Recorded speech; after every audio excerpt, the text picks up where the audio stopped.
আসসালামু আলাইকুম রহমতুল্লাহ। সাদাবাজ আর লাগালাগি পার্টির মাদারীপুরের শিবচরের 4 সদস্য সংবাদ সম্মেলন করে মাদারীপুরের শিবচরের এলাকাবাসীর কাছে ক্ষমা চেয়ে তারা জাতীয় নাগরিক পার্টি থেকে পদত্যাগ করেছে। মানে তারা বলছে যে বর্তমানে অযোগ্য লোকদের দিয়ে এনসিপি দল পরিচালিত হচ্ছে। তারা জুলাই গণঅভ্যুত্থানে অংশগ্রহণ করেছিল, তারা রাজনৈতিক কোনো পরিবারের সদস্য নয়।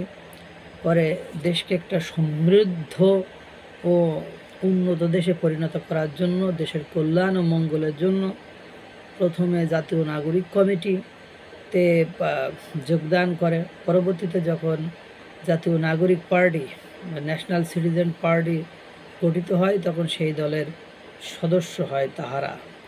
পরবর্তীতে দেখে যে অযোগ্য লোক দেরকে দায়িত্ব দেওয়া হয়েছে এবং দেশের অভ্যন্তরের যে এনসিপির যে রাজনৈতিক কলহ, ঝগড়া বিবাদ, এতে করে পারিবারিক একটা চাপ আমাদের উপরে আসতে থাকে।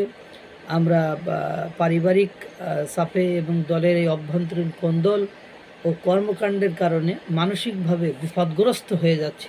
বিপদগ্রস্ত পাগল হয়ে যাওয়ার উপক্রম হচ্ছে আর কি, বিপদগ্রস্ত হচ্ছে। এজন্য আমরা স্বেচ্ছায় সজ্ঞানে জাতীয় নাগরিক পার্টি থেকে পদত্যাগ করলাম। বুঝতে পেরেছেন কথা, যে তারা জাতীয় নাগরিক পার্টি থেকে পদত্যাগ করেছে, তাও সংবাদ সম্মেলন করে, এবং বলছে আমরা আমাদের এলাকাবাসী সহ দেশের মানুষের কাছে ইচ্ছাকৃত এবং অনিচ্ছাকৃত মানে ভুলের জন্য ক্ষমা চাচ্ছি।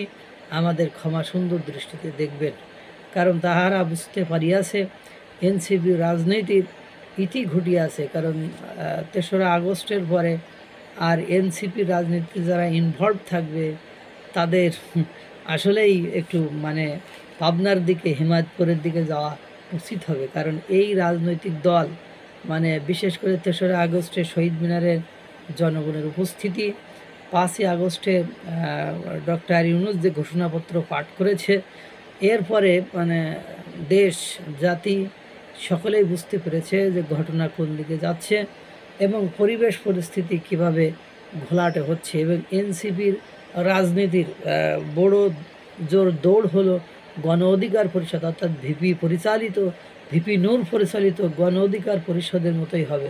সুতরাং যেসব সচেতন পরিবার এবং সচেতন ছাত্রছাত্রীরা, তারা আর কখনোই কোনোভাবেই এনসিপির রাজনীতি করার কোনো মানে সাহসিকতা বা মানসিকতা দেখাবো বলে আমার মনে হয় না। আল্লাহ তাআলা সকলকে ভালো রাখুক, সুস্থ রাখুক। আসসালামু আলাইকুম রহমতুল্লাহ।